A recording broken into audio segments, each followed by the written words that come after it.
මේ ශ්‍රී ලංකා ගුවන් විදුලි සංස්ථාවයි. ජාතියේ සංනිවේදකයා විශ්වාසය සමග පෙරට.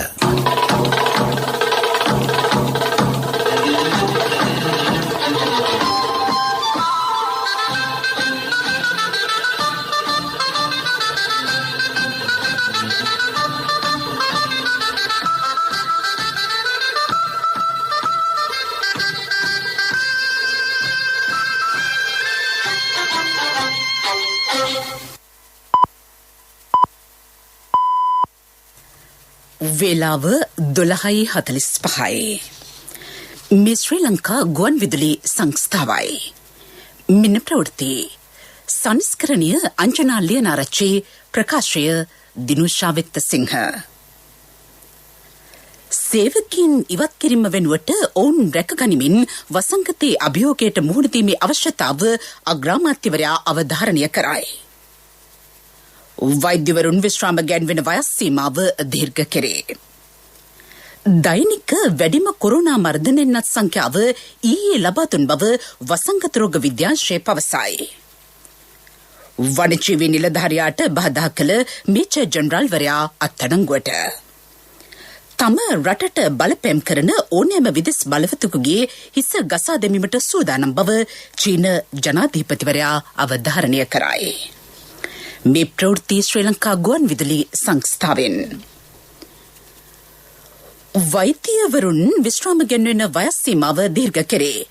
රාජ්‍ය සේවයෙන් යුතු සියලුම ශ්‍රේණීන්ට අයත් වෛද්‍ය නිලධාරීන්ගේ අනිවාර්ය විශ්‍රාම ගැන්වීමේ වයස් සීමාව අවුරුදු 63 දක්වා දීර්ඝ කර ඇත.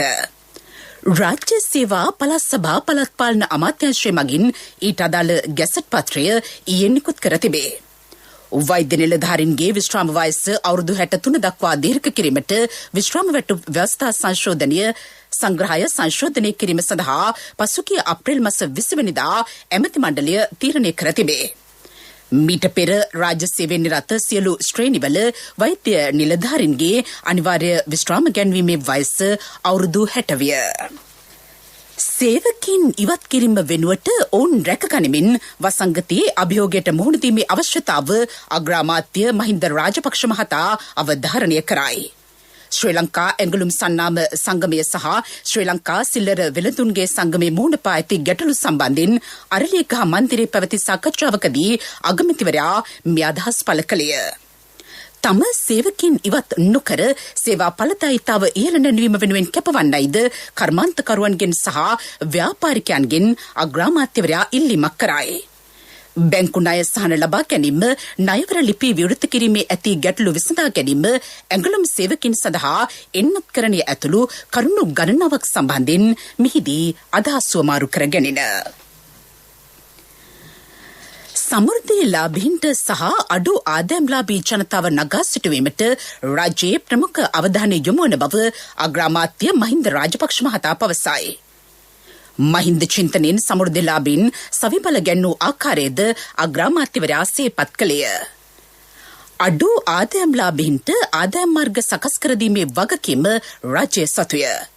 සෞභාග්‍ය නිෂ්පාදන වැඩසටහන ආරම්භ කිරීමේ අවස්ථාවට අද පෙරවරුවේ එක්වෙමින් අග්‍රාමාත්‍යවරයා මේ අදහස් පළ කළේය. අරලියගහ මන්දිරයේදී එය පැවැත්වෙන. මේ යටතේ සෞභාග්‍ය නිෂ්පාදන ගම්මාන 500ක් ආරම්භ කෙරේ. සමෘද්ධි සෙනෙහසේ නිවාස ජනතායිතියට පැවරීමද එහිදී සිදුවිය. වැඩිදුරටත් අදහස් දැක්වූ අග්‍රාමාත්‍යවරයා සමෘද්ධිය ලබා දුන් පමණින් කවුරුවත් පොහොසත් වෙන්නේ නැහැ. එයාට ආදායම් මාර්ගයක් සකසලා දීලා උන්ට නිසිමඟ පෙන්වලා දෙන්න ඕමනයි.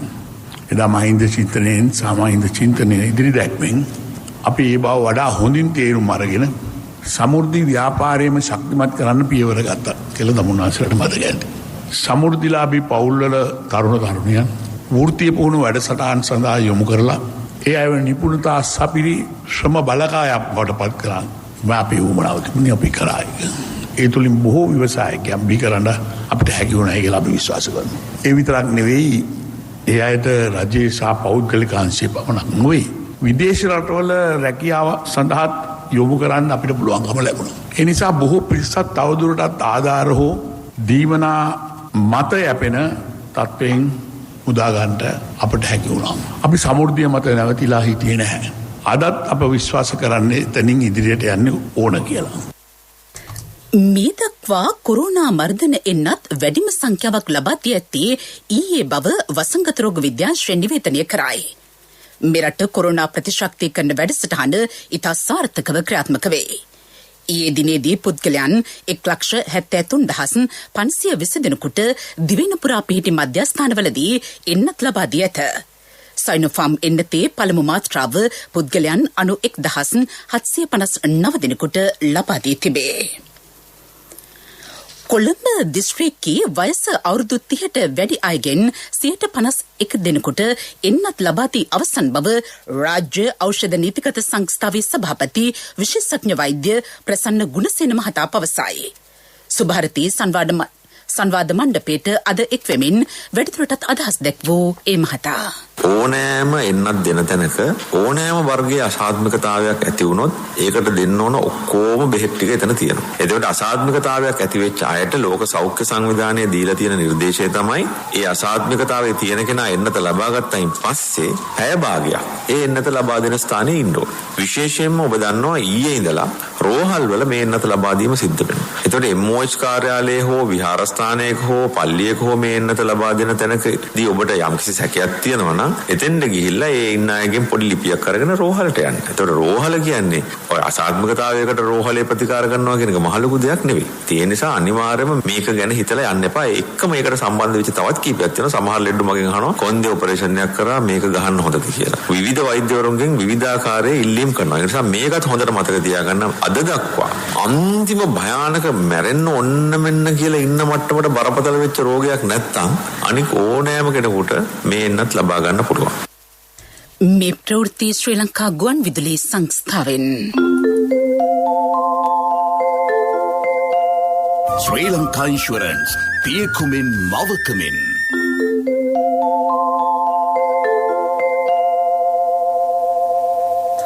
උන රෝග ලක්ෂණ සහිත සේවකීන් සේවයට වාර්තා කරන්නේ නම් ඒ පිළිබඳව ආයතන ප්‍රධානීන් අවධානය යොමු කළ යුතු බව නියෝජ්‍ය සෞඛ්‍ය සේවා අධ්‍යක්ෂ ජෙනරාල් විශේෂඥ වෛද්‍ය හේමන්ත හේරත් මහතා පවසයි.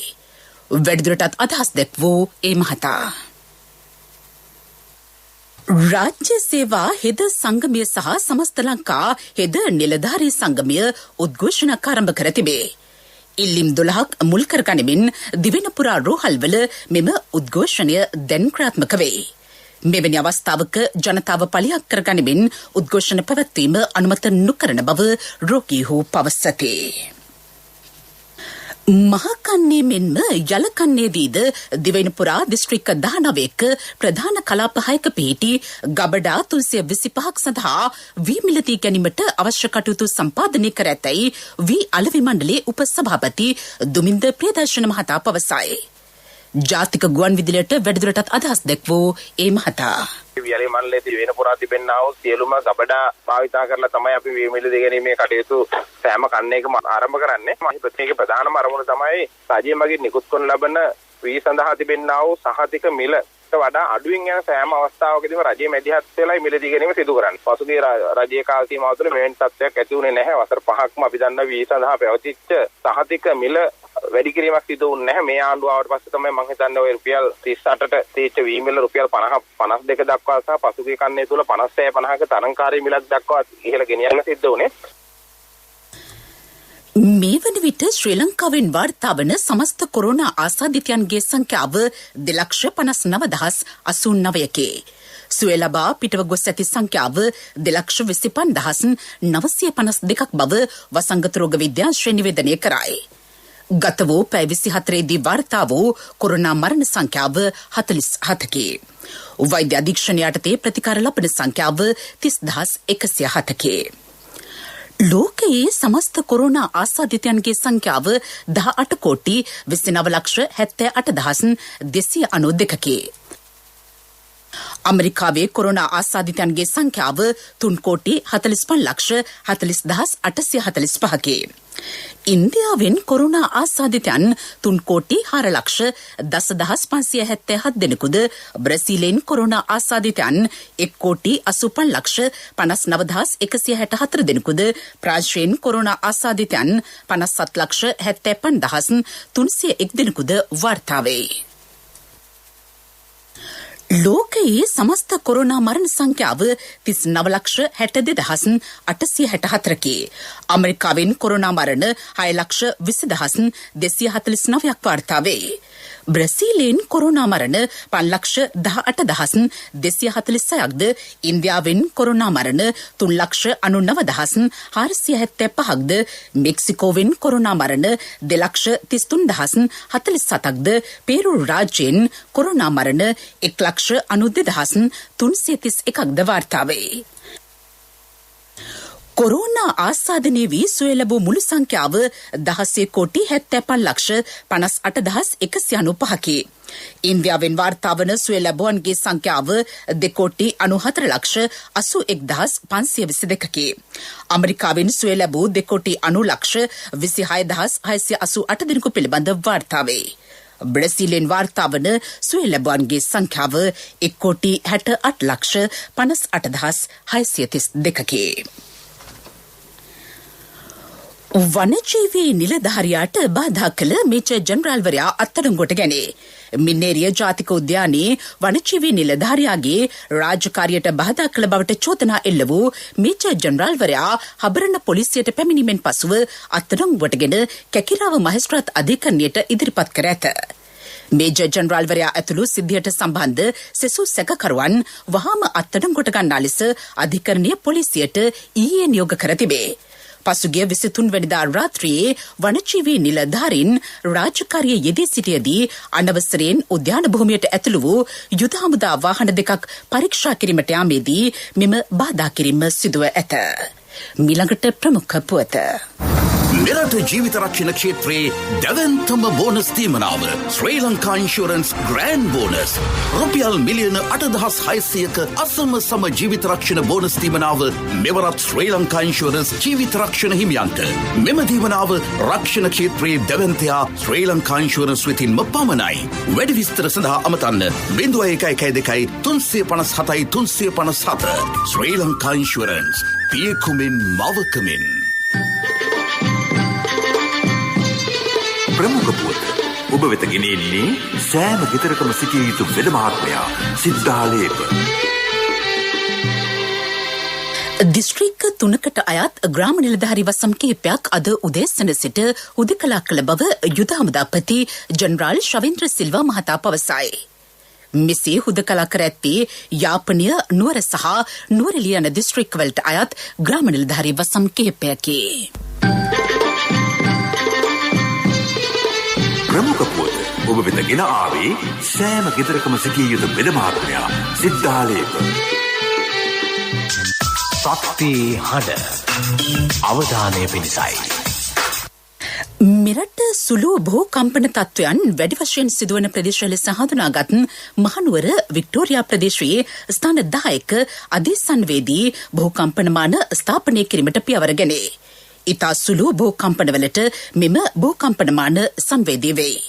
පසුගිය වසරේ ජූලි මාසයේ සිට දෙසැම්බර් දක්වා මහනුවර දිගන ප්‍රදේශයෙන් අවස්ථා කිහිපයකදීම භූකම්පන වාර්තා විය.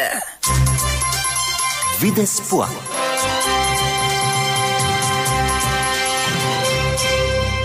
තම රටට බලපෑම් කරන ඕනෑම විදෙස් බලවතුකුගේ හිස ගසා දැමීමට සූදානම් බව චීන ජනාධිපති ෂී ජින්පින් අවධාරණය කරයි. පාලක කොමියුනිස්ට් පක්ෂයේ සියවස සනිටුහන් කරමින් පැවති හමුවේදී චීන ජනාධිපතිවරයා මේ අදහස් පළ කළේය. හොන්කොන් සම්බන්ධයෙන් වන චීන මතය පිළිබඳව ඇමරිකාව දක්වන අදහස් සාධාරණ නොවන බව චීන ජනාධිපතිවරයා කියයි. චීනය ස්වාධීන රාජ්‍යයක් ලෙස කිසිදු පාර්ශවයක මානව හිමිකම් කඩ කිරීමට අපේක්ෂා නොකරන බවද චීන ජනාධිපතිවරයා අවධාරණය කරයි. අමරිකාවේ ජනප්‍රිය විකට නළු බිල් කොස්බීට එරෙහි ලිංගික අපයෝජන වරද යලින් නිවැරදි කිරීමට පෙන්සිල්වේනියා අධිකරණය නියෝග කරයි. වරද නිවැරදි කිරීමෙන් අනතුරුව ඔහු සිරකුටියෙන් පිටව ගොස් ඇත. 83 හැවිරිදි බිල් කොස්බී 10 වසරකට සිරදඬුවම් ලබා තිබෙන.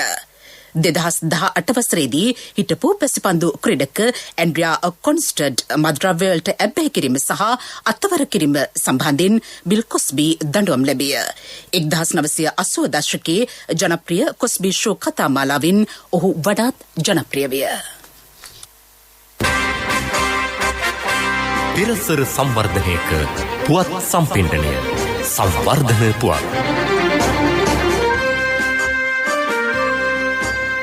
ලෑන්ඩ් රෝවර් වර්ගයේ මෝටර් රථ 12ක් නවීකරණය කර නැවත භාවිතයට ගත හැකි පරිදි අලුත් වැඩියා කිරීමට ශ්‍රී ලංකා යුද හමුදාවේ යාන්ත්‍රික ඉංජිනේරු රෙජිමේන්තුව සමත් වේ. ඒ පිළිබඳව අදහස් දක්වන රෙජිමේන්තුවේ අධ්‍යක්ෂ ජනරාල් මේජර් ජනරාල් ඉන්දු සමරකෝන් මහතා. අපි මූලික අලුත් වැඩියාව කරන වැඩපළවල් වලින් සාමාන්‍ය මාසකට වාහන 10ක් පමණ ප්‍රමාණයක් තමයි නවසරයක් මුදා හරින්නේ. නමුත් මේ දිනවල අපි පැවති කොවිඩ් වසංගත තත්ත්ව නිසා අවශ්‍ය කරන උපකරණ සහ අමතර කොටස් සපයා ගැනීමට විශාල අපහසුතාවයකටපත් වුණා. නමුත් ඒ අපහසුතාවය මැදේ අපි වාහන අලුත් වැඩියා කරලා ධාවනයට ගන්න. ඒ වගේ මේ වෙනකොට අපිට අවශ්‍ය කරන බර වාහන අපේ උඩවලව මූලික වැඩපළේ බර වාහන මේ රට තුලම නිෂ්පාදනය කිරීමට ක්‍රතු ආරම්භ කරලා තියෙනවා. පසුගිය වර්ෂයේ පෙබරවාරි 4 වෙනිදා නිදහස් පෙළපාලි දිනේ අපි අලුතෙන්ම නිර්මාණය කරපු ට්‍රක් රථ ඒ පෙළපාලියට එක් වෙලා තියෙනවා. මම හිතන්නේ 2021 වසර අවසාන වෙනකොට යුද හමුදාව වෙතින් උත්පාදනය කරලා ලබන සියලු වාහන හමුදා සේවයට සහ රටේ අවශ්‍යතාවය වෙනුවෙන් යොදා ගන්න පුළුවන්. මගින් අපිට රටේ විශාල විදේශ විනිමයක් ඉදිරි කර ගැනීමේ ක්‍රියාවක් පවතිනවා. ක්‍රීඩා පුවත්. සංචාරක ශ්‍රී ලංකා කණ්ඩායම සහ එංගලන්ත කණ්ඩායම අතර දෙවැනි එක්දින ජාත්‍යන්තර ක්‍රිකට් තරගය එංගලන්තයේ ඩරම්හි ඕවල් ක්‍රීඩාංගණයේදී අද ආරම්භ වේ. තරගය 1-0 ලෙස එංගලන්ත කණ්ඩායම ඉදිරියෙන් සිටී. එක්දින තරගාවලියේ පරාජයෙන් බේරීම සඳහා අද දිනේදී ශ්‍රී ලංකා කණ්ඩායම තරගයේ ජයගත යුතුය. ඕවල් ක්‍රීඩාංගණයේදී ශ්‍රී ලංකා කණ්ඩායම මුහුණ දී ඇති තරග සංඛ්‍යාව 13කි. ඉන් තරග 5ක් ජයගෙන ඇති අතර තරග 8ක් පරාජය වී ඇත. තරගය ශ්‍රී ලංකා වේලාවෙන් අද පසුරු 5:30ට ආරම්භයි.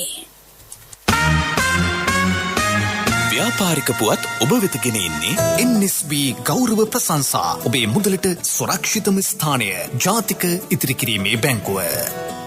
ශ්‍රී ලංකන් ගුවන් සමාගමට විශේෂ ප්‍රමිති සහතිකයක් හිමිව තිබේ. සමාගමේ මෙහෙයුම් කටයුතුවලදී පිරිසුදුකම සනීප ආරක්ෂා පිළිබඳව ඉහළම ප්‍රමිතින් සහතික කිරීම වෙනුවෙන් මෙම සහතිකය හිමිව ඇත. එය සෞඛ්‍ය සුරක්ෂිතතා ඩයිමන්ඩ් ප්‍රමිතිය නම් වන සහතිකයයි. ව්‍යාපාරික පුවත් ඔබ වෙත ගෙන ආවේ රට වෙනුවෙන් විශිෂ්ට සේවයක් සිදු කළ ජ්‍යෙෂ්ඨ පුරවැසියන් වූ ඔබට පිදෙන උත්තමාචාරයක් ලෙස ජාතික ඉතිරි කිරීමේ බැංකුව NSB ගෞරව ප්‍රශංසා හඳුන්වා දුන්නා. දැන් NSB ගෞරව ප්‍රශංසා සමගින් 6.75ක අවම පොලියක් යටතේ මිලියන 5ක් දක්වා ණය මුදලක් පැය 2කින් ලබා ගන්න. විශ්‍රාමික රාජ්‍ය සේවක ඔබට වයස අවුරුදු 75 දක්වා ගෙවීමේ පහසුකම්ද සහිතයි. ග්‍රිබ් වාර්තා අනවශ්‍යයි. NSB ගෞරව ප්‍රශංසා ඔබේ මුදලට සුරක්ෂිතම ස්ථානය ජාතික ඉතිරි කිරීමේ බැංකුව. ආර්ථික පුවත් ආවරණය ඔබේ ඕනම අවශ්‍යතාවයකට සුදුසු මූල්‍ය විසඳුම් දෙන එන අය දියුණු වෙන අය එන LOLC සමූහය එන්න දියුණු වෙන්න. ගාල්ල දිස්ත්‍රික්කයේ තේ පොල් කුරුඳු යන භෝග වගා කරන පවුල් 4200කට අත්‍යවශ්‍ය යටිතල පහසුකම් සංවර්ධනයට රාජ්‍ය පසුගිය මාසයේදී රුපියල් ලක්ෂ 124ක් වැය කර ඇතැයි රමේෂ් පතිරණ අමාත්‍යවරයා පවසයි.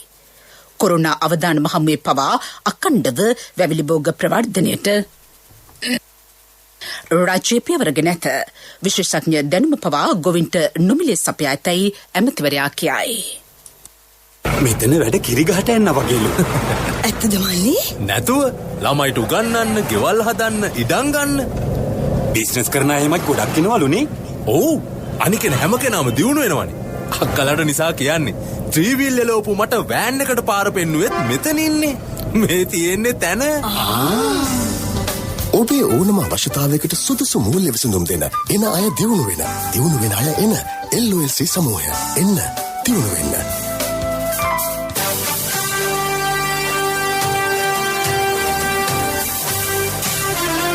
කාලගුණ වාර්තාව ඔබ වෙත ගෙන එන්නේ. සයුරු දීවර කාලගුණ තොරතුරු සේවාව. ඔබගේ ප්‍රදේශයට අදාළ කාලගුණ තොරතුරු නොමිලේ එසැනින් ඔබේ ඩයලොග් දුරකථනයට 828 අමතා ලියාපදිංචි වන්න. දීවර හා ජලජ සම්පත් දෙපාර්තමේන්තුව සහ කාලගුණ විද්‍යා දෙපාර්තමේන්තුවේ ඉදිරිපත් කිරීමකි. සයුරු සමග සුරැකීම. දිවයිනේ ප්‍රදේශ රැසක වැසි තත්ත්වයේ වැඩිවීමක් අද අපේක්ෂා කරන බව කාලගුණ විද්‍යා දෙපාර්තමේන්තුව නිවේදනය කරයි. බස්නාහිර සබරගමුව වයිඹ සහ දකුණු පළාත්වලට මෙන්ම නුවරඑළිය දිස්ත්‍රික්කයටද මිලිමීටර් 75 ඉක්ම වූ තද වැසි ඇතිවේ. මේ අතර කංකසන්තුරේ සිට මන්නාරම කොළඹ ගාල්ල සහ හම්බන්තොට හරහා පොතුවිල් දක්වා වන මුහුදු ප්‍රදේශ විටින් විට රළු වේ.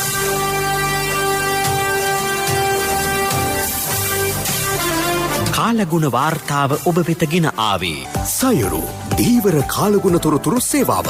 ඔබගේ ප්‍රදේශයට අදාළ කාලගුණ තොරතුරු නොමිලේ එසැනින් ඔබේ ඩයලොග් දුරකථනයට 828 අමතා ලියාපදිංචි වන්න.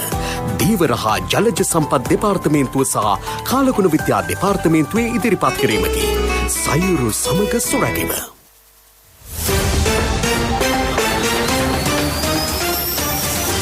කාබනික වගාව ප්‍රචලිත කිරීම සඳහා ගත් තීන්දුව අහම්බයක් නොවේ. සෞභාග්‍යයේ දැක්ම ප්‍රතිපත්ති ප්‍රකාශනයේ 39 වන පිටුවේ සටහන් වූ මේ යෝජනාව ශක්තිමත් ජනවරමකින් අනුමත වූවක් බව බොහෝ දෙනෙකුට අමතකයි. සිරිමාව බණ්ඩාරනායක මැතිණිය වගා සංග්‍රාමය ආරම්භ කළත් ඇයට සාහසික ප්‍රහාර එල්ල කළේ අපූර්වට ගොඩනැගෙන තිබුණු රටක් අහිමි කරමින්. ජනාධිපතිතුමාගේ මේ පියවරටත් එල්ලවන ප්‍රහාර අසීමිතයි.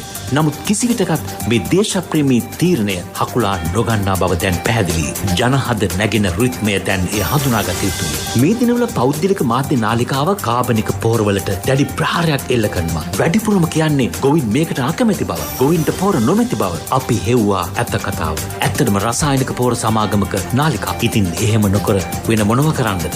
රට බිල්ලට දෙන මේ මාෆියාව පරාජය කරන්නේ කෙසේද? හිතන්න. තීන්දුව ඔබ අතේ.